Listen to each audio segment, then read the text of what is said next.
Alright guys, here's my mini jet boat. It's about 13 foot. It's got a Yamaha 701 motor in it. And yeah, I just cleaned it up.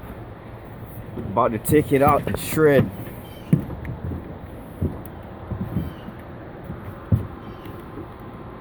Do a quick startup. I don't got the cable on me. Or maybe it's in here. Oh, here we go.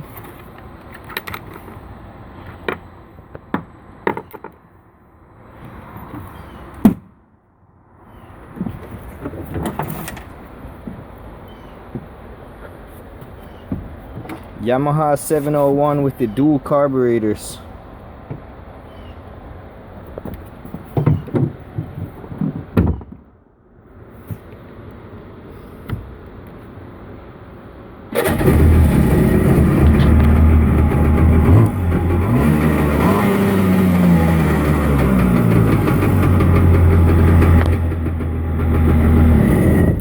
Don't want to run them too long, don't got no water hooked on there. Alright, this is the 13-foot jet boat.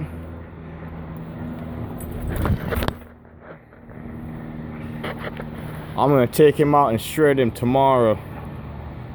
If you guys want to see a video of it shredding, like and subscribe.